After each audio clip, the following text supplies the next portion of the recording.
Sud Radio, les clés d'une vie, Jacques Pessis. Sud Radio, les clés d'une vie, celle de mon invité. L'acteur que vous êtes ne vit intensément que pour la scène et pour les mots. Chacun d'entre eux représente pour vous une note de musique, et pas seulement pour des raisons familiales. C'est peut-être pour cette raison que vous demeurez plus que jamais dans la note. Bonjour Nicolas Vaud. Bonjour Jacques. Alors, vous êtes à l'affiche d'un spectacle qu'on va évoquer tout à l'heure, 1 heure à attendre, mais vous avez un parcours de comédien qui mérite d'être signalé dans les clés d'une vie, parce qu'il y a des dates importantes et beaucoup de choses dans cette passion du théâtre qui n'est pas venue tout de suite. Et on va l'évoquer, c'est le principe des clés d'une vie, à travers des dates clés. La première que j'ai trouvée vous concernant, c'est le 24 mai 1983. Je crois que c'est votre première télé, la retransmission d'une pièce tournée au Théâtre Montansier, Celui qui n'avait rien fait, le Duc d'Enghien. Oui, c'est une pièce de Thierry Monnier. Exactement. C'est la première pièce que j'ai jouée. Et c'est votre première télé. Et c'est ma première télé. Alors, je savais même plus que ça avait été filmé avec Hervé Bellon. Oui. Et puis beaucoup d'acteurs. Il y avait Georges Toussaint, il y avait... oui, je me souviens très bien. C'était mon premier vrai rôle, le théâtre, professionnellement. Exactement. Avant, j'avais joué avec Nicolas Briançon et Éric Logérias, qui sont des très grands amis. Parfois, on allait jouer dans des villages l'été et on jouait au chapeau. Vous savez, Jean Vilar disait qu'un acteur... avant 25 ans, il devait partir sur les routes et puis jouer. Ben, nous, on avait joué, voilà. Mais professionnellement, si j'ose dire, dans des conditions vraiment, c'était le premier spectacle. Ouais. Alors, cette pièce, c'était l'histoire de Napoléon qui, en 1804, a peur d'un attentat. Et donc, pour l'exemple, il fait fusiller le dernier des Condés, le Duc d'Enghien. Le Duc d'Enghien, voilà. Alors, il se trouve que cette pièce a été tournée au Théâtre Montansier qui a été inauguré, je ne sais pas si vous le savez, le 18 novembre 1777, en présence de Louis XVI et de Marie-Antoinette. Je ne le savais pas. Oui. Et il se trouve qu'en plus, pourquoi Montansier? Parce que Mademoiselle Montansier avait été remarquée par Marie-Antoinette quand elle était comédienne. Elle lui avait un jour servi sur scène une soupe aux choux. Oh, je ne savais pas. Voilà. C'est merveilleux. J'apprends des choses. Le Théâtre Montansier, pour moi, c'est... vous savez, je faisais mes études à Versailles, je vivais au Chênay, je vivais pas à Versailles, mais il y avait tous les ans un concours interscolaire, enfin, je le dis souvent, mais dans lequel ont participé Didier Long, Podalides, Pascal Rocard, que vous recevez demain, beaucoup de gens, Muriel Mayette, et j'ai commencé comme ça, le théâtre, à 12 ans, jusqu'à 18 ans. En fait, vous avez commencé le théâtre parce que vous étiez au départ amoureux d'une jeune fille prénommée Sophie, je crois. Oh, vous savez tout. Mais au début, je faisais que des rôles muets. Pourquoi? Parce que je croyais que j'étais trop timide. Et puis à partir de 15 ans, 16 ans, j'ai commencé à accepter de parler un peu. J'ai joué la leçon d'Ionesco, je jouais les vieux, je jouais Harpagon, qui est un rêve. Je jouais En attendant Godot, des choses comme ça.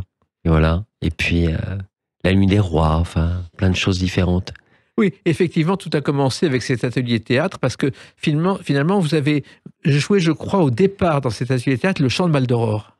Oui, c'est-à-dire que il y avait une animatrice qui était une comédienne qui s'appelait Colette Aumont, qui un jour m'a dit, elle m'a donné un texte de Lautréamont à apprendre et elle m'a dit, cette fois, je voudrais que tu parles un peu. Elle m'a regardé, j'ai été très très étonné. Et j'ai eu un coup de foudre pour ce texte, et puis ça a commencé comme ça un peu, ouais. Les Chants de Maldoror, qui est un texte très connu, en fait, au départ, il a été publié à compte d'auteur en 1868. Tiens, comme Proust. Exactement, et ce sont les surréalistes qui, petit à petit, l'ont fait connaître. Alors, c'est vrai que j'en reviens à ce Théâtre Montansier, parce que ce Théâtre Montansier a été important dans votre vie. Ce concours interscolaire, c'était quelque chose qui durait 1 mois, qui était totalement fou. Bah, c'était de la folie, c'était extraordinaire. Il y a ça, les troupes venaient de toute contrée, c'est-à-dire même de toute France, même d'Allemagne, enfin, d'Angleterre, etc. C'était complètement dingue, et on présentait 30 minutes d'une pièce. Et c'était une euphorie, et tout le monde venait, enfin, c'était une fête, c'était extraordinaire. Et qu'est-ce que vous aviez présenté? Moi, je vous dis, j'ai fait... qu'est-ce que j'ai fait? J'ai fait la leçon d'Ionesco, j'ai fait En attendant Godot, j'ai fait l'Avare, La nuit des rois, beaucoup de choses très, très, très différentes.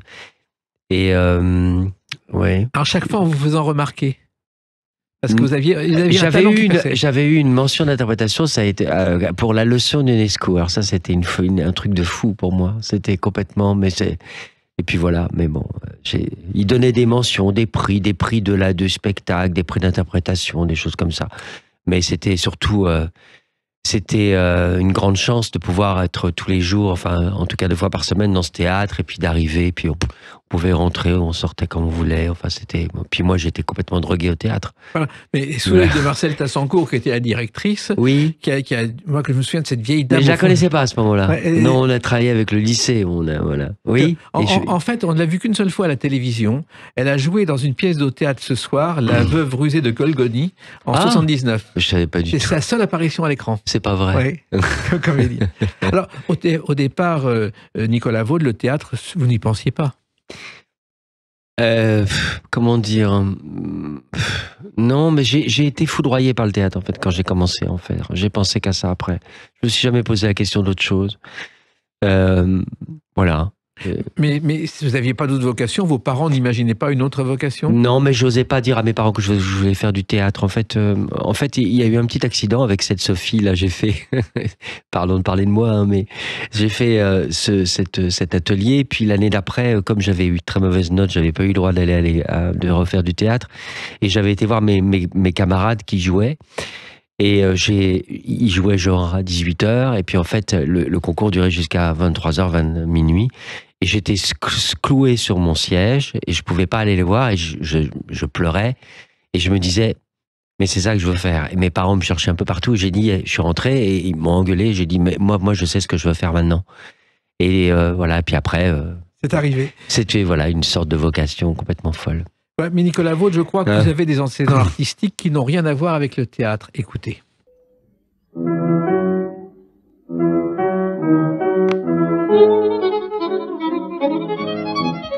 La Havanaise de Saint-Saëns par Jacques Thibault, votre grand-père. C'était mon arrière-grand-père. Je ne l'ai pas connu, je précise. Je suis pas du tout musicien.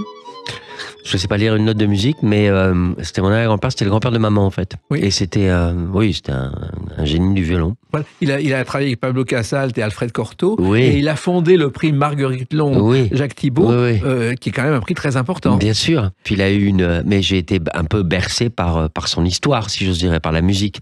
Mais comment dire, j'aurais pu faire de la musique, mais ça s'est pas trouvé comme ça. Ça a été le théâtre, voilà. Mais je crois que l'un de vos premiers chocs culturels, Nicolas Vaud, c'est quand même un récital de Samson-François. Mais vous savez tout.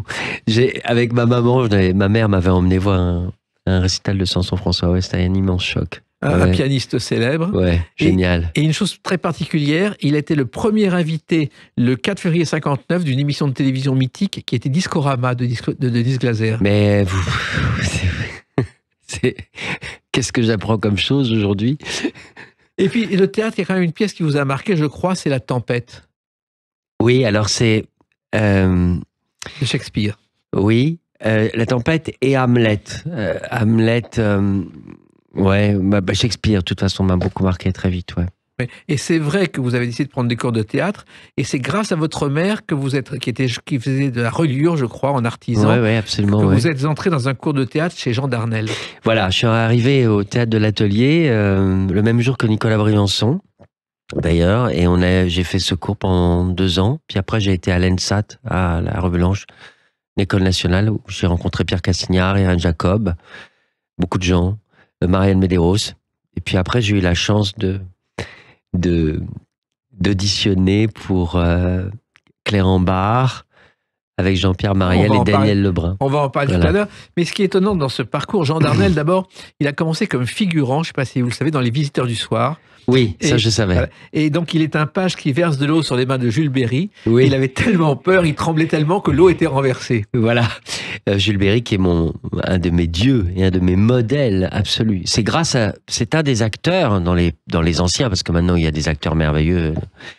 Patrick Pinot, Thierry Frémont, Nicolas Briançon, tellement d'acteurs que j'admire tellement. Mais je veux dire, Jules Berry, c'est une de mes sources d'inspiration. J'étais fou de Jules Berry. C'était un comédien fabuleux. Fabuleux. Mais qui perdait tout ce qu'il gagnait aux courses ou alors au casino. C'était terrible de ce côté-là. C'était un génie. Et quand il gagnait, il appelait ça le cercle. Oui. Quand il perdait, il appelait ça le tripot. Et puis, il y a un autre acteur qui vous a marqué à travers un film, Nicolas Vaud, qui a marqué votre jeunesse.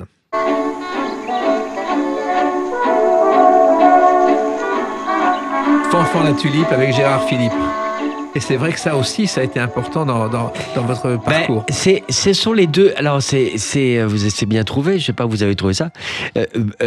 Gérard Philippe, par un mélange de fantaisie et évidemment comment dire, de lyrisme mais aussi de fantaisie. Et les deux ont en commun cette espèce de suprême fantaisie qui est une qualité rare et formidable pour les acteurs. Enfin, rare, qui est une qualité essentielle. Et non, mais c'est oui, Fanfan la tulipe, ouais, c'est merveilleux. Oui, mais ça a marqué de génération.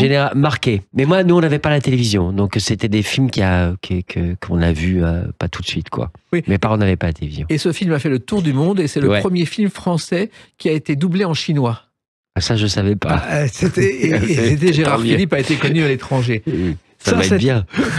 Ça a été le début de votre parcours. Ah oui, ça doit être quelque chose. Oui. Ça a été le début de votre parcours, mais il y a une autre date importante dans votre parcours aussi, qui est le 16 septembre 1986. On en parle dans quelques instants sur Sud Radio avec Nicolas Vaud. Sud Radio, les clés d'une vie, Jacques Pessis. Sud Radio, les clés d'une vie, mon invité Nicolas Vaud. On a évoqué Bonjour. On a évoqué vos débuts, effectivement, votre passion, votre folie du théâtre. Vous êtes au Théâtre de l'Œuvre dans Une heure à attendre, on en parlera tout à l'heure. C'est Une heure à t'attendre, je me permets de... Non, mais bon, voilà, c'est Une heure à t'attendre de Sylvain Méniac. Exactement, qu'on va évoquer tout à l'heure. Et que vous jouez avec Thierry Frémont tous les soirs et que vous avez créé à Avignon. Et là, il y a une date importante dans votre parcours que j'ai repérée, le 16 septembre 1986, la première d'un spectacle avec quelqu'un dont vous allez bien sûr reconnaître la voix. Je me suis trompé sur mon destin, mon cher. Je ne suis pas un grand fauve, mais plutôt un animal de salon. Claire Ambard avec Jean-Pierre Mariel à la Comédie des Champs-Élysées. Ouais. Et c'est vrai que ça a été le déclic de votre carrière, Nicolas. Ça a été le départ. C'est-à-dire qu'en fait, le déclic, alors j'ai beaucoup de choses à dire là-dessus, parce que d'abord, le rôle était évidemment extraordinaire. C'était extraordinaire d'avoir la chance, si j'ose dire, de débuter avec un rôle comme ça, parce que c'était le fils de Marielle avec donc le vicomte et un rôle de Daniel, le fils de Daniel Lebrun et de Marielle. Mais ils ont été des princes, ils ont été absolument adorables avec moi. Mais mon père et ma mère de théâtre, si j'ose dire, ils m'ont accueilli, ils ont été...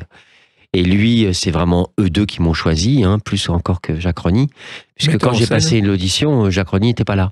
Oui. Et Jean-Pierre a beaucoup voulu que je le fasse parce que j'étais très grand. Et il m'a dit, après, il m'a avoué quelque chose que je dis, il m'a dit, tu as ri pendant la répétition, pendant l'audition, et ça m'a beaucoup touché. Parce que j'ai ri. Et il m'a dit, moi, quand je débutais, j'avais des fous rires.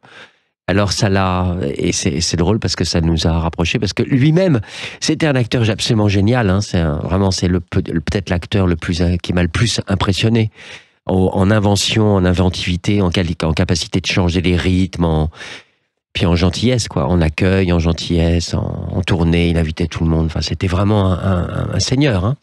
Mais parfois, il se faisait rire lui-même. Parfois, il partait sur quelque chose, il changeait quelque chose et il se faisait rire lui-même. Mais vraiment, il se cueillait tout seul, comme on dit. Exactement. Mais vraiment, et c'était très touchant, quoi. Et d'ailleurs, ce qui se passe, c'est qu'au début, quand il a fait le conservatoire avec Jean Rochefort, les professeurs ont dit, vous ferez des troisièmes rôles, peut-être des seconds rôles, pas plus. Ils se sont totalement trompés. Complètement. Mais j'ai une anecdote quand même avec Marielle. Jacques Rony, qui voyait que pendant les répétitions, je riais beaucoup parce qu'il me faisait énormément rire. Jacques m'a dit, c'est pas possible, on peut pas continuer comme ça. Il faut pas que tu ris. Et il m'a passé un savon 2 jours avant. Et j'avais trouvé une technique qui était de me mordre à l'intérieur des joues, comme ça je savais que je riais plus. Donc voilà. Et que je me faisais parfois très mal, les premières représentations. Et il y a une représentation, peut-être la générale de presse, parce qu'avant on faisait des générales de presse, et il y avait Belmondo dans la salle. Et à un moment donné, Marielle devait me gifler. Il me giflait 3 fois dans le spectacle, parce que j'étais vraiment un fils impossible. Et il me giflait. Et il m'a giflé très très fort. Et on devait faire semblant, mais pas sur celle-là. Et Belmondo s'est levé et il fait « Oh !» Et tout le monde a hurlé de rire dans la salle. C'est un souvenir Voilà. Et d'ailleurs, vous avez compris dès la fin de l'audition que vous étiez choisi parce que vous l'avez entendu au fond de la salle, Marielle. Oui, il a dit ça y est, on a trouvé mes enfants. C'est formidable. Et d'ailleurs, il y a une chose qu'on ne sait pas beaucoup, c'est que l'un de ses premiers succès au théâtre de Marielle, c'est Hibernatus. Et le rôle dans le rôle du professeur qui est incarné par Michael Lonsdale à l'écran avec De Funès. Et De Funès, dans la pièce, avec Marielle, était remplacé par Jean Paredes. Ah, je savais pas. On a totalement oublié cette pièce. Ouais. Alors, il se trouve que là, vous avez vécu 2 années de bonheur avec ce père du théâtre qui vous a appris encore des choses, car vous apprenez chaque jour, Nicolas Vaud. Mais on apprend chaque jour. J'apprends chaque jour avec Thierry. J'apprends chaque jour sur des choses qui sont... comment dire, si on décide de travailler et d'écouter les autres, on apprend tous les jours en jouant. Voilà. Mais c'était d'autant plus difficile pour vous qu'au départ, vous n'aviez pas d'agent, personne ne voulait s'occuper de vous. Mais vous savez tout. Personne ne voulait s'occuper de moi. Et quand je suis parti en tournée, Marielle m'a dit, on va demander à France de Gand, de discuter le contrat de la tournée. Et puis, bon, voilà, elle a discuté le contrat, très bien. Et puis après, en rentrant de la tournée, j'ai été la voir pour la remercier. Je suis arrivé avec un bouquet de fleurs. Elle m'a dit, mais pourquoi tu me donnes un bouquet de fleurs maintenant, t'es chez nous? Voilà. Et je suis toujours chez eux. Je suis avec Pierrette Panou, toujours. Enfin, mais comment se fait-il que Nicolas Vaud, qu'avec votre talent, personne ne vous ait repéré, parce que tout le monde trouve un agent normalement? Non, mais il y a eu des gens très gentils avec moi. Hein, c'est pas ça, mais c'est que je sais pas. Non, je sais pas. Peut-être c'était pas évident pour eux. Hein, je sais pas. Vous étiez à part. Peut-être, j'en sais rien. Vous savez, on a du mal à se rendre compte de soi. Et un auteur à part que vous avez joué aussi juste après ces spectacles avec Jean-Pierre Marielle, c'est Roland Dubillard. Avec Éric Legérias. Voilà, Les Diablogues. Ah bah ouais. Mis en scène par Nicolas Briançon. Exactement, la famille. Oui. Et c'était des sketchs absurdes qui avaient été au départ créés pour le cabaret, qui sont devenus un spectacle. Et là non plus, c'était pas simple à jouer. Ça a été C'est marrant parce qu'on veut le reprendre avec Éric, on en rêve, et on va le faire. Ça a été un souvenir magnifique. C'était magnifique. Parce que mis en scène par Nicolas, c'était tout simple, c'était pour les baladins en Gingenais, dans un petit théâtre. Et on s'est aux poches. Et j'ai adoré faire ça. Voilà. Et vous avez rencontré Dubillard? Je sais pas. Alors, j'ai rencontré Dubillard, mais après. J'ai rencontré Dubillard grâce à Marie Adam, fille de Brigitte Fossey, qui est une actrice que j'aime beaucoup. Et on voulait jouer Naïves Hirondelles. Et on avait rencontré Roland Dubillard à ce moment-là. Et j'ai rencontré en même temps Maria Machado, qui est une amie maintenant. Et mais j'ai rencontré Dubillard après avoir fait Les Diablogues. Les Diablogues, on l'avait fait, on était très jeunes quand on avait fait Les Diablogues. On avait quand même 22, 23. J'avais 21 ans, 22, je sortais de Clérambar, 22, allez. Et c'était trop jeune pour jouer peut-être les Diablogues.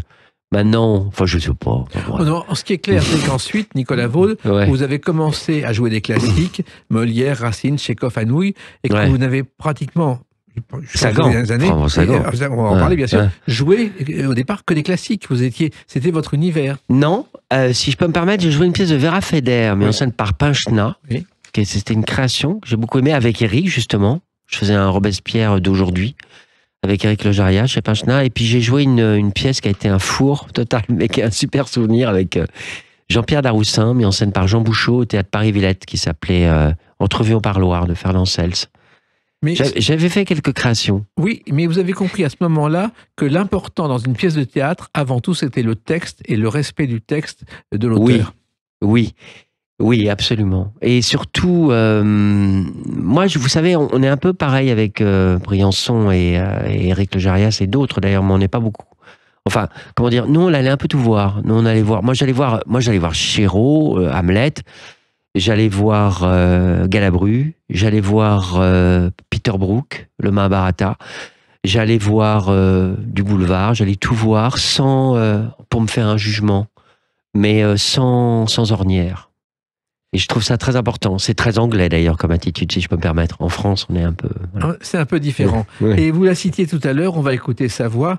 Vous devez beaucoup à cette grande romancière. J'aime les boîtes de nuit, j'aime les gens qui y sont, j'aime boire, j'aime danser, j'aime faire des bêtises, j'aime en dire. On reconnaît la voix entre mille de Françoise Sagan, voix un peu saccadée. Et c'est vrai que sa première pièce, Château en Suède, qui a été reprise un jour au théâtre au Saint-Georges, vous en avez été l'un des interprètes et ça vous a valu un Molière. Oui, j'ai eu le Molière de la révélation théâtrale pour Sébastien. Et je l'ai bien connue, Françoise Sagan. C'est-à-dire? Elle est venue voir la pièce à Angers, puisque c'est Brialy qui produisait, mis en scène par Annick Blanchetot, avec Agnès Soral, Mama Prassinos, des acteurs formidables, tout ça. Et elle est venue. Et puis elle s'est mise au premier rang, et elle est arrivée, et à la fin, elle a dit, je savais pas, c'est pas mal la pièce, c'est pas mal. C'est pas Elle parlait comme ça. Elle était très modeste. Et elle était très timide, maladivement timide. Et le jour de la première, c'était Yves Robert et Daniel Delorme qui adorablement produisaient.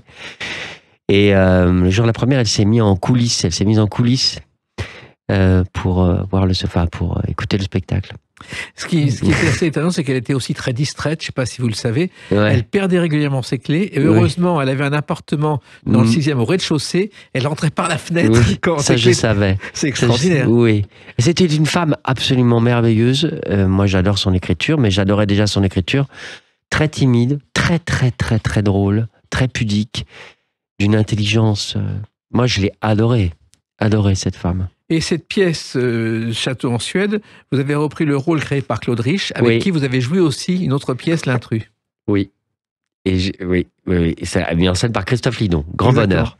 Et c'est vrai que vous étiez un Ludion, et ça vous allait assez bien d'être un Ouais, je Ludion. faisais le diable. Ouais. Enfin, on jouait le même rôle, mais j'avais beaucoup de scènes en diable. Mais c'est un super souvenir. Mis en scène par Christophe Lidon dans ce théâtre sublime où j'avais démarré, la Comédie des Champs-Élysées. Voilà, et qui a été votre refuge pendant des années. Ouais. Autre date aussi importante, mais dans un univers très différent, c'est le 17 décembre 2008. À tout de suite sur Sud Radio avec Nicolas Vaud. Sud Radio, les clés d'une vie, Jacques Pessis. Sud Radio, les clés d'une vie, mon invité Nicolas Vaud. Nous parlerons tout à l'heure de ce spectacle Une heure à t'attendre, qui est à l'affiche du Théâtre de l'Œuvre, et il faut le voir de toute urgence. On en revient à votre parcours, on a évoqué vos débuts dans le théâtre, vos rôles cultes, et le 17 décembre 2008 est sorti un film qui a marqué votre carrière. What's your name? Largo. Largo Winch. Et c'est vrai que le rôle Largo. du majordome de Largo Winch, Nicolas Vaud, c'est très différent de ce qu'on a eu précédemment, mais ça a marqué votre carrière dans le monde entier. Ouais, c'est le plus beau rôle que j'ai eu à jouer au cinéma. J'ai fait le 1 et le 2 grâce à Jérôme Salle qui m'a choisi pour faire le majordome. Oui, d'ailleurs, le premier film a tellement bien marché, votre rôle, qu'il a allongé il a le rôle. agrandi, ouais. Comment oui. J'ai adoré ce tournage, évidemment. Comment vous êtes arrivé là-dedans? Oh, j'ai passé des essais et j'étais avec Tomer et j'étais un des premiers à passer les essais. Jérôme m'a dit, mais de toute façon, c'est pas la peine il m'a demandé de revenir pour travailler avec lui. Il m'a dit, de toute façon, t'es engagé. Et je vais même agrandir le personnage sur le deuxième, tellement, voilà, il était très très content. J'ai adoré, moi. Vous connaissiez la BD, Nicolas Vaud? Je connaissais la BD. Je trouvais que les scènes de Gauthier étaient somptueuses, que le personnage était somptueusement écrit, et c'est un cadeau pour un acteur. En plus, c'était en 35, c'était magique. Et puis Jérôme a été merveilleux.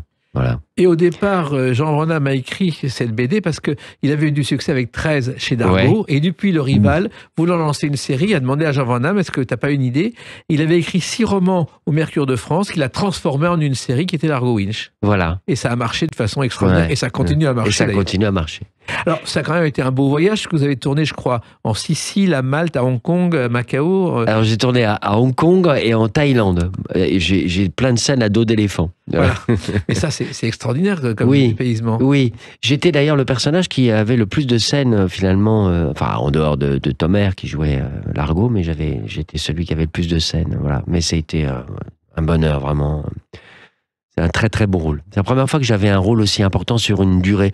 Ce qui est formidable au cinéma, c'est quand on a un rôle très très long. Ça m'est arrivé avec Luciani, Les Moissons de l'Océan, etc. et Vérac souvent. Mais une longueur, c'est très très important. Ouais. Très agréable. Et en plus, là, comme vous êtes du genre à travailler, vous n'étiez pas là pour admirer les paysages, non, mais pour travailler chaque texte à fond. Car comme au théâtre, vous travaillez chaque texte de votre personnage à fond. Oui. Oui, vraiment. Je peux pas dire le contraire. C'est-à-dire qu'il faut respecter le style, le verbe. Non, mais c'est-à-dire que vous savez, au théâtre, il y a une musique, une écriture très précise. Au cinéma, bon, c'est un peu le moment. Enfin, on est un peu. Il y a la caméra. C'est pas le même métier, hein, en fait. Moi, je trouve. Mais oui, moi, je ne crois qu'au travail, de toute façon. Mais on joue de la même manière au cinéma qu'au théâtre. Même si la caméra est là, la différence n'est pas totale.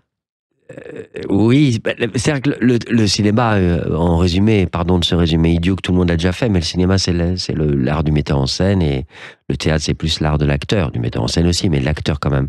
Selon qu'on est filmé comme ça, ou comme ça, ou comme ça, même si vous dites la même chose, Jacques, ça racontera pas la même chose en fonction de la place de la caméra, et puis après, on est coupé ou pas coupé, voilà, c'est l'art du metteur en scène quand même. Et essentiellement. Et dans le deuxième film, il y a quand même Sharon Stone. Il y a Sharon Stone et Laurent Terzieff. Voilà. Mais Sharon Stone, vous l'avez rencontrée? Oui. Elle est absolument fascinante. Fascinante. Je l'ai rencontrée à Bruxelles parce que j'avais une journée où elle était. Mais oui, non, mais de toute façon, ça a été un bonheur absolu. Et Terzieff aussi.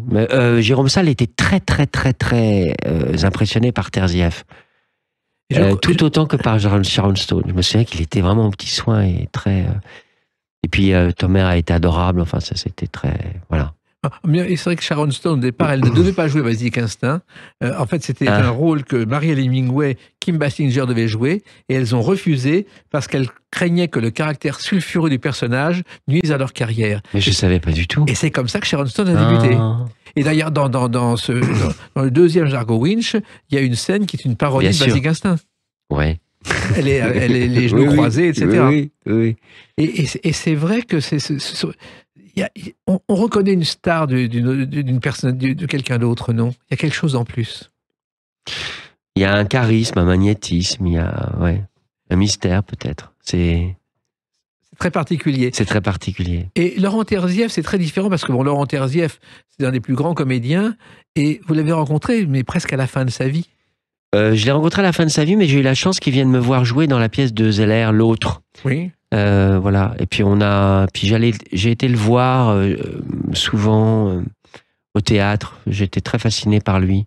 Mais pour en revenir un peu à ce que vous disiez, je pense que c'est des gens qui font rêver en fait. Je pense que c'est ça. C'est des gens, les grands acteurs. C'est des gens qui font rêver.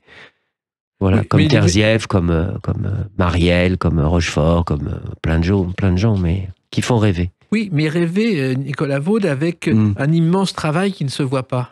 Ah oui, je suis d'accord. C'est ce que vous faites aussi. Oh, je sais pas. Je sais pas si ça. J'espère que ça se voit pas. Oui, j'espère. Mais je ne crois qu'au travail. Oui, j'espère que ça se voit pas. Et la modestie, car Laurent Terzieff, quand le rôle lui a été proposé, ça l'a amusé, mais il a dit, je ne sais pas si je serai à la hauteur du personnage. Oui, moi je crois beaucoup à ça aussi. C'est-à-dire qu'on a toujours des doutes, on ne sait pas, mais c'est pas de la modestie feinte. On se demande si on est si c'est pour nous, quoi. Il y a toujours un moment donné, on peut se demander si c'est pour nous. Ça vous arrive aussi ce genre de choses? Tout le temps. Tout le temps, mais je le montre pas. Mais moi-même, je me dis, est-ce que c'est vraiment pour moi? Voilà. Est-ce que c'est? Mais même chaque soir au théâtre, c'est l'école de l'humilité, le théâtre. Hein, vous savez, c'est pas. Parfois, c'est très drôle d'ailleurs parce que ça marche très bien un soir, le lendemain ça marche très bien. On se dit voilà. Et puis tout d'un coup, ça marche beaucoup moins bien. C'est l'école de l'humilité, vraiment. Il n'y a pas d'autre mot que ça. C'est tous les jours reprendre le travail.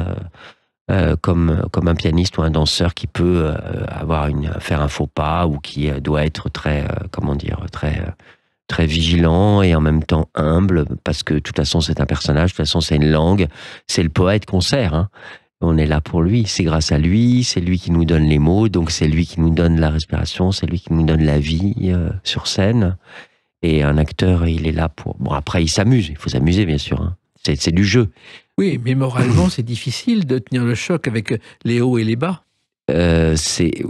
Oui, c'est un métier difficile, oui, très. Mais il ne faut pas que les gens le sachent trop. Non, mais quand un soir se passe mal, qu'est-ce qui se passe? Vous dormez la nuit ou vous arrivez... Bon, je me dis, demain est un autre jour. Mais Laurent Terzieff, je reviens à lui parce que moi, il y a une chose qui me scandalise. Il y a quelques mois, sa sœur m'a appelé en disant « Je voudrais publier ses livres, aucun éditeur n'en veut ». On est vite oublié finalement dans cet univers. Oui, je crois qu'on est vite oublié. Donc il faut tenir le choc. Il faut rester très simple, très modeste et très humble. Alors, il y a un rôle qui vous a marqué aussi, Nicolas Vaud, parce que ça a été, je pense, le personnage le plus intéressant de votre carrière, c'est le neveu de Rameau, de Diderot. Oui, alors, J'ai joué 700 fois sur 20 ans. Au début, je voulais pas le jouer, moi. C'est grâce à Olivier Beaumont parce que j'avais monté Le mariage forcé avec Nicolas Marié, qui a eu, voilà. Et Olivier a dit on devrait faire Le neveu de Rameau. Mais bizarrement, moi, au départ, je voulais pas le faire. Pourquoi? Parce que je pensais que j'étais trop jeune pour le jouer, etc. Puis ils m'ont beaucoup influencé. Et puis après, ça a été un bonheur absolu. On l'a créé dans un atelier de clavecin, puis on l'a joué beaucoup. Mais comment ça se fait? Ça a été un personnage qui vous a marqué parce que le personnage, finalement, correspond à ce que vous êtes. Je sais pas. Je pense toujours qu'il y a un appui, un appui personnel avec un rôle. Je pense que l'appui du neveu, pour moi, c'était, enfin, un appui organique, si j'ose dire. Et l'appui, c'était beaucoup le musicien raté. C'est-à-dire que moi, je suis un fou de musique et j'en ai pas fait. Enfin, bon, voilà. Donc, mais il y a toujours un appui organique dans un personnage. Pour Une heure à t'attendre, il y a des appuis dont je parlerai tout à l'heure. Mais on a des appuis secrets pour un rôle. Exactement. Ouais. Mais là, vous avez dit un jour que c'était un des plus beaux personnages qu'on puisse incarner. Oui. Mais c'est parce que le texte de Diderot est un des plus beaux qui soit. Voilà. C'est une langue magnifique. Enfin, moi, je trouve que c'est, voilà. Donc, ça part du texte toujours, hein. Oui. Mais puis c'est un personnage génial, oui, bien sûr. Parce que une palette de jeux extraordinaire. Mais en plus, c'est un homme qui vous correspond parce qu'il est libre Oui. et il défend la langue et il défend les mots. Oui, il est libre. C'est vrai que moi, j'ai une part de liberté. C'est-à-dire? Une part de comment dire, il y a des acteurs qui sont souvent très concrets ou très concentrés. Je dis pas que je suis pas concentré, mais je peux m'évader. Alors, j'ai une part qui s'en va comme ça un peu parfois. Donc ça me va bien. Et puis il y a cette espèce de chose un peu brouillonne dans le personnage, de rupture aussi, parce que Diderot, il y a beaucoup de ruptures. Donc ça me correspond. Voilà.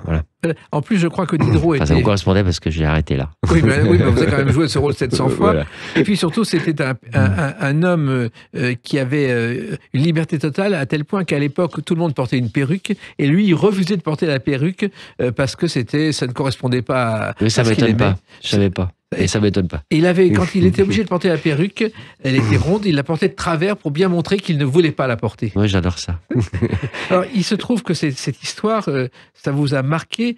Et surtout, ce qui est extraordinaire, c'est que pendant 700 soirs, vous ne vous êtes pas ennuyé. Non, jamais. Et ça, c'est l'ennui. L'ennui, pour vous, c'est terrible, Nicolas Vaud, au théâtre. Mais, comment dire moi, j'adore, c'est pour ça que j'adorerais qu'on joue une heure à t'attendre très longtemps. Moi, j'adore... je fais partie de ces acteurs qui adorent jouer un rôle très longtemps. Et une pièce, surtout quand je l'aime, très longtemps. J'adore. Parce que je trouve qu'on arrive au bout d'un certain temps, une forme de liberté, mais pas seulement. Mais Château en Suède, j'avais joué très longtemps. Claire en bas aussi. J'espère que cette pièce, on la jouera très longtemps. Enfin, voilà. Mais effectivement, mais en même temps, physiquement, ce n'est pas simple. Non. Il faut tenir le choc. C'est l'essence, la beauté de notre métier. Comme les danseurs, oui, il y a une part physique. Hein. C'est ça qui est beau. Et lorsqu'il y a eu le tricentenaire de Diderot, vous avez repris la pièce et en même temps, vous avez mis en scène une autre pièce de Diderot, La religieuse. J'ai mis en scène La religieuse de Diderot avec une actrice parce que je trouve absolument merveilleuse, s'appelle Christelle Reboul. Parce que j'avais trouvé l'actrice pour ce texte qui était un des textes qui me touchait le plus de Diderot. Voilà. Alors le film a été interdit, etc. Bon bref, et puis on est quand même, enfin le théâtre du Ranelagh d'ailleurs, et Benjamin Dumas et Bénédicte Dubois, hein, qui sont les directeurs, sont les seuls à avoir fait un hommage Diderot. C'est fou, hein. Ouais. Mais en même temps, vous jouez aussi bien Diderot que Florent Zeller, parce que Zeller, c'est quelqu'un qui, dès sa première pièce, vous avez compris qu'il y avait un nouvel auteur. Là aussi, c'est de l'instinct. Il avait écrit une pièce que Nicolas a montée, le manège, et puis cette pièce devait être la première pièce de Florian. Et puis Florian avait écrit des textes pour un festival de musique, et quand j'ai lu le texte, j'ai dit à Florian, tu sais, si on lit cette pièce, elle se jouera avant encore le manège, parce que c'est... Voilà, et puis... voilà, et ça s'est fait comme ça. Ça a été une rencontre. C'était une langue aussi, un auteur que j'ai beaucoup aimé. J'ai joué 3 pièces de lui. Hein. Oui, mais justement, est-ce que vous aviez compris que c'était un auteur qui allait y voir? Parce qu'au début, personne n'y croyait. Il avait vu Le Menteur que Nicolas avait mis en scène, Briançon à Hébertot, et puis on s'est rencontrés à ce moment-là. Et il m'a dit, je vais écrire une pièce pour toi. Et puis voilà. C'est une chance, hein. Bon, voilà, c'est une chance. Mais vous imaginez la carrière qu'il fait ou qu'il ferait? Oui. Mais oui, je suis un peu au départ de ça. Eh ben, vous pouvez mettre ça à votre crédit. Oui. Et maintenant, on va évoquer cette pièce, effectivement, 1 heure à t'attendre, mais on va pas attendre 1 heure. On va attendre quelques secondes avant de se retrouver avec Nicolas Vaud sur Sud Radio. Sud Radio, les clés d'une vie, Jacques Pessis. Sud Radio, les clés d'une vie, mon invité Nicolas Vaud. On a évoqué votre parcours de passion au théâtre et puis ce rôle de Largo Winch qui a aussi marqué votre carrière internationale. Et le 5 juillet 2025, il y a quelques semaines, première à Avignon de 1 heure à t'attendre au Théâtre du Chêne Noir. Et là encore, c'est une nouvelle aventure avec Thierry Frémaux, un spectacle avec 2 comédiens qui travaillent au maximum. Alors, il y a toujours une alchimie très particulière avec Thierry, que je ne sais pas d'analyser, que j'ai jamais essayé d'analyser, parce qu'il ne faut pas l'analyser, mais il y a quelque chose de très particulier qui se passe quand on est ensemble sur scène. Je l'avais remarqué avec Inconnu à cette adresse, déjà mis en scène par Delphine de Malard, parce qu'on avait fait des lectures au Théâtre Antoine, et puis je l'avais remarqué avec une pièce d'Arnaud Bédouet, que j'ai eu un bonheur fou à jouer, avec Lisa Martineau et Anne Noiret, qu'on avait joué au Petit Théâtre de Paris. Et là...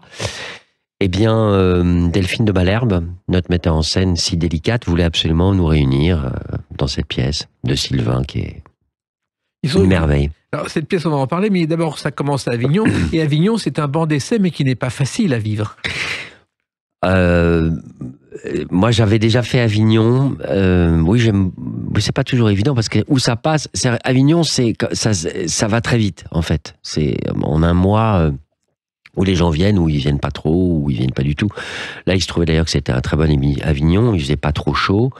Au bout de, sans nous vanter, le 2e jour, c'était quasiment plein. Voilà. Par le bouche à oreille? Par le bouche à oreille, je crois... il y a Béatrice Angelin qui m'a dit, c'est drôle parce que Frémont, toi, tout de suite, ça fonctionne. Il y a quelque chose qui fait qu'on a envie d'y aller. Et puis oui, le bouche à oreille sans doute, je sais pas, on n'analyse pas tellement pourquoi tout d'un coup là ça part très fort à Paris, mais on sait pas pourquoi. Alors il y a la pièce qui est géniale. Voilà. Vous l'avez repris au Théâtre de l'Œuvre, c'est du jeudi au samedi à 19h. Cette histoire, au départ, c'était un huis clos. Jeudi au dimanche. Du jeudi au dimanche. Ouais, pardon, Jacques. Non, mais vous avez raison de le préciser. Vous la reprenez, c'est un huis clos entre 2 hommes qui ne se connaissent pas au départ et qui attendent quelqu'un. Voilà. Qu'est-ce que c'est? C'est un homme, le mari que je joue, qui attend dans le noir l'amant de sa femme. Et il veut lui demander, en gros, de ne pas quitter sa femme parce qu'il trouve que sa femme est très heureuse comme ça, ce qui est très surprenant. Mais après, il y a d'autres retournements de situation. En fait, il y a souvent le mari et l'amant, c'est le cocu que je joue et l'amant. On peut imaginer des choses plus, ou de comédie ou plus dramatiques. Et là, pas du tout. Ils vont finir par d'abord ils sont fous de cette femme, ils vont beaucoup évoquer cette femme, beaucoup parler de cette femme, et ils vont finir presque par devenir amis. Enfin, c'est une pièce absolument magnifique avec un retournement de situation que je ne vais évidemment pas raconter. Il y a une pièce d'une scène de toute beauté à la fin de la pièce, un retournement de situation qui arrive, personne ne s'y attend. Voilà. Et ça, c'est fantastique. Le mari et le cocu, c'est effectivement la base du théâtre de boulevard. Oui. Mais là, c'est tout à fait autre chose. Ça n'a rien à voir. C'est une nouvelle forme du rapport avec cette femme qui n'est pas là, qui est l'Arlésienne. Voilà. Et puis, dans le traitement fait par Sylvain Méniac, vous savez, il y a des petits feux d'artifice. C'est Michel Bouquet qui disait souvent que l'acteur devait activer les petits feux d'artifice dans une pièce. Et là, il y a plein de petits retournements de situation, plein de petites choses qui sont très très surprenantes. Et c'est pour ça que c'est une pièce de texte, et il y a beaucoup de silence, beaucoup de temps, etc. Et c'est vraiment une pièce où les mots sont théâtre. C'est-à-dire que c'est vraiment par le texte qu'on... Et c'est là, justement, ce que vous aimez. Et à chaque fois, il faut apporter sa patte personnelle, rentrer dans le personnage. Et ça demande des mois, quelquefois, Nicolas Vaud. Oui, ça demande... Mais c'est-à-dire que j'ai avec moi en face de moi un acteur d'une telle justesse et d'une telle authenticité que, et comment dire, ça fait partie de ces acteurs les acteurs, il faut pas tricher de toute façon sur scène, mais alors, vraiment, avec Frémont, on peut vraiment pas. C'est-à-dire qu'il faut vraiment que ça soit très, très, et ça, c'est fantastique. Et puis, non, vous savez, il y a quand ça veut, il y a des projets comme ça qui marchent très très bien. Et là, quand ça veut. Oui. Tout est facile, tout se passe bien. On est invité chez Jacques Messy. En même temps, vous avez démarré cette pièce au Théâtre de l'Œuvre. Les temps sont difficiles pour le théâtre et ça, tout de suite, le duo a fonctionné. Oui, tout de suite. Voilà. Mais moi, c'est un des acteurs de ma génération que j'aime le plus. Hein. Voilà. Écoutez, je l'ai reçu dans Les Clés d'une vie. Il a une présence, une force, mais qui ressemble un peu à la vôtre. Vous êtes complémentaires. Il est, voilà, c'est un acteur et un homme très touchant. C'est un acteur incroyable. Alors, les deux acteurs au cinéma aussi. Au cinéma. Pour le coup, lui, vraiment. Les deux acteurs ont une heure pour s'apprivoiser et ils sont très différents. L'un est rigoureux et l'autre est faussement vulnérable. Oui. Ou le contraire. Voilà. C'est-à-dire que le mien commence assez fort et puis après, ce qui est beau d'ailleurs, c'est que petit à petit, il se désagrège, il s'étiole complètement, il est perdu, quoi. Voilà. La pièce parle aussi de quelque chose dont on parle pas beaucoup, qui est le chagrin d'amour et qui est la tristesse amoureuse, qui dure parfois, on vous demande d'aller vite quand même, de passer à autre chose.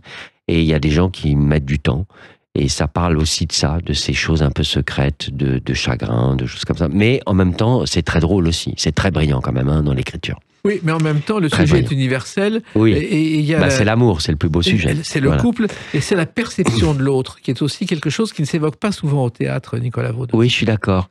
D'ailleurs, mon personnage, il échafaude tout un plan. Il veut absolument avoir quelque chose il veut que l'amant, obtenir quelque chose de l'amant.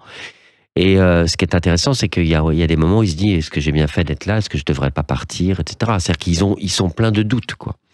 Mais en même temps, jouer le doute comme ça veut dire une préparation très méticuleuse. Comment vous avez fait cette fois-ci? Parce qu'à chaque fois, vous travaillez vos textes, Nicolas Vaud, à l'extrême. Non, moi, vous savez, je pars toujours de la ponctuation, de la musique, j'essaie de... Ouais, je trouve toujours que tout est dans le texte, en fait. Et puis, voilà. C'est pour ça aussi que le décor est très sobre. Oui, il est très beau. De Catherine Duval. C'est très, très beau, ce qu'elle a fait. Il y a deux fauteuils. Ouais. Il est très bien éclairé par Stéphane Baquet.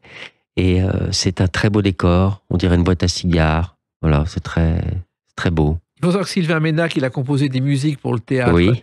Et il a mis en scène plusieurs spectacles musicaux. Et Delphine de Malherbe, avant d'être auteur de théâtre, elle a écrit des portraits pour les journaux pendant 10 ans, ce qui lui a appris à connaître le monde du théâtre et la perception des auteurs. Oui. Et elle a cette sensibilité-là. Elle est très attentive aux acteurs. Alors, je crois que si on fait un match sur les pointilleux, Thierry Frémont et vous, Nicolas Vaud, vous êtes sur le même plan.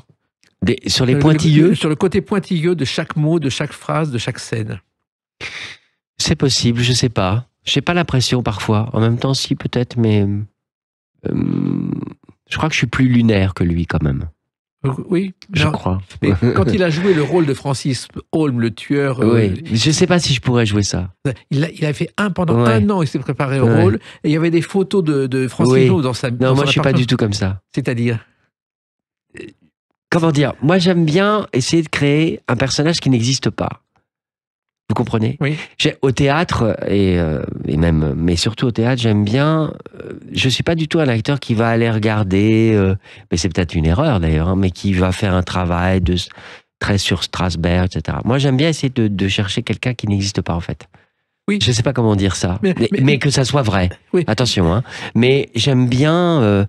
là, par exemple, pour moi, ce mari, là, ce Pierre, il n'existe pas. Enfin, comment dire, il est improbable. Il y a quelque chose d'irréel. Mais je le compose quand même. Exactement. Je le compose. Je mets sa montre par-dessus. Pas comme ça, mais plutôt sur la chemise. Oui. Mais c'est un long travail, c'est un travail qu'il faut faire dans le silence. Ah oui. Ah non, mais moi je peux pas. Là où on est pareil avec Thierry et d'autres acteurs d'ailleurs, c'est que je travaille des heures et des heures et des heures. Je vois même pas le temps passer, mais des heures et des heures et des heures. Et je me réveille la nuit je me dis mais je devrais pas le faire. Bon, on est beaucoup comme ça, mais c'est une obsession, ça devient une obsession. Là oui, là on est proche là-dessus avec Thierry. Et je crois que vous travaillez en secret 2 heures de texte par jour depuis l'âge de 20 ans. Ça c'est vrai, tous les matins. C'est-à-dire Vous savez, moi j'ai été élevé au lait de récits de musiciens, donc ils travaillent tous les jours, donc j'ai pas particulièrement de mérite. Mais non, c'est une habitude que j'ai prise. Alors c'est des poésies, c'est des poésies que j'apprends ou pour moi, pour mon plaisir, ou d'autres textes, ou un texte que je joue en ce moment, ou oui, je fais ça. C'est une façon de faire travailler sa mémoire et d'aller vers des nouveaux univers, Nicolas Vaud. C'est une façon de travailler sa mémoire, de s'amuser, de travailler le tout, quoi, tout, le corps, tout. On oublie le travail du corps, qui est passionnant pour un acteur. Oui, c'est essentiel. Bah ouais. Et c'est essentiel, il faut en plus conserver cette forme physique pour être le soir au meilleur de sa forme. Oui, non, mais puis c'est un bonheur de faire ça. Et je crois mais vraiment 2 heures, je fais vraiment 2 heures. 2 heures et tous les jours. Ouais. Et puis vous arrivez aussi de marcher dans la rue avec, en disant du Marcel Proust. J'aime bien lire dans la rue. J'aimais bien maintenant, depuis que je me suis cassé la binette l'autre jour, j'ai pas su. Oui. Pourquoi, quand vous avez fait? Parce que j'étais complètement absorbé dans mon bouquin. Et vous êtes tombé. Mais pourquoi lire dans la rue comme ça parce que j'adore lire. Oui. Non, mais voilà, c'est quand je suis obsédé un peu par un texte, mais je sais pas non plus. Je lis pas dans la rue quand je marche, pas tout le temps. Non, mais vous avez un imperméable avec toujours un exemplaire de la Pléiade parfois dedans. Oui, ou un autre livre. Oui. Les grands manteaux, c'est pratique parce que d'abord, ça permet un peu de se cacher, puis surtout, ça permet aussi, on n'en parle pas assez, de mettre plein de livres ou plein de choses. Et Proust, vous aimez beaucoup, vous avez une adoration pour Proust. J'adore parce que je le trouve consolant. Bon, j'ai mis du temps, comme beaucoup, à rentrer dedans, mais tiens, sur l'Argo Winch, parce qu'on avait beaucoup de jours de pause, et donc j'avais emporté la recherche, et puis je l'ai lu. Oh non, j'aime énormément. Mais j'aime énormément lire, vous savez. J'aime aussi énormément Diderot et Dostoïevski. L'Idiot, là, récemment, c'est lui dont je voulais parler, qui a été peut-être mon roman préféré. Je l'ai relu l'autre jour. Enfin, ça a été... voilà. Dostoïevski, Balzac, voilà, et puis d'autres, et puis l'écriture d'aujourd'hui aussi. Beaucoup d'auteurs d'aujourd'hui. Et ce que vous aimez aussi, c'est les moments qui précèdent le début d'un spectacle, Nicolas Vaud. Oui. J'aime beaucoup avant. Alors, j'aime beaucoup jouer, évidemment, mais j'aime beaucoup avant plus qu'après. C'est-à-dire ? Moi, j'aime beaucoup la préparation avant. Après, oui. Après, j'aime bien aussi rentrer chez moi incognito. Oui, mais la préparation... J'aime aussi ça. J'aime bien faire la fête, on va aller dîner, ou ça, mais j'aime bien aussi.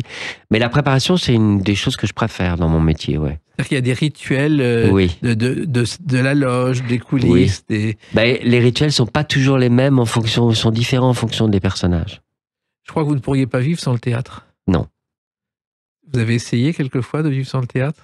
Mais quand je joue pas, non, mais c'est bien aussi de faire des grandes pauses. Oui. J'ai des enfants, donc voilà, je m'occupe. C'est le grand bonheur de la vie aussi, mais c'est difficile de faire le théâtre. C'est magique.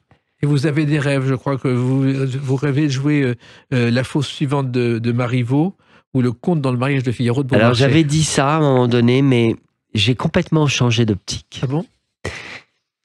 Il y a ce que j'ai dit d'ailleurs l'autre jour. Là, Une heure à t'attendre, c'est un rôle qui m'est tombé du ciel. Frémont était sur l'affaire depuis très longtemps, le fantastique Thierry Frémont. Mais moi, je suis arrivé un peu au dernier moment et je ne m'y attendais pas du tout. Et moi, j'aime bien maintenant ne pas m'y attendre et que le metteur en scène rêve sur quelque chose. Eh ben, une heure à t'attendre, je le précise, c'est au Théâtre de l'Œuvre à Paris. Voilà. Du jeudi à samedi à 19h et le dimanche à 18h. Et non, 19h aussi, 19h pardon, Jacques. Aussi, ça a changé aussi. Non, oui, c'est pas vous qui êtes responsable. Voilà, ça a changé. Non, c'est jeudi, vendredi, samedi, dimanche à 19h jusqu'au 5 octobre. Et plus 6 affinités que, à mon avis, je ne sais pas où on va aller ailleurs, mais je pense qu'il y aura une suite. Mais voilà. Je suis certain qu'il y aura une suite, parce que ce spectacle mérite à voir l'accueil qu'il reçoit chaque soir. C'est au Théâtre de l'Œuvre. Merci Nicolas Vaud. Merci à beaucoup, ça a été un bonheur pour moi d'être là. Et réciproquement, et continuez à vivre ainsi votre passion telle que vous la vivez. Et vous aussi. Merci. Les Clés d'une vie, c'est terminé pour aujourd'hui. On se retrouve bientôt. Restez fidèles à l'écoute de Sud Radio.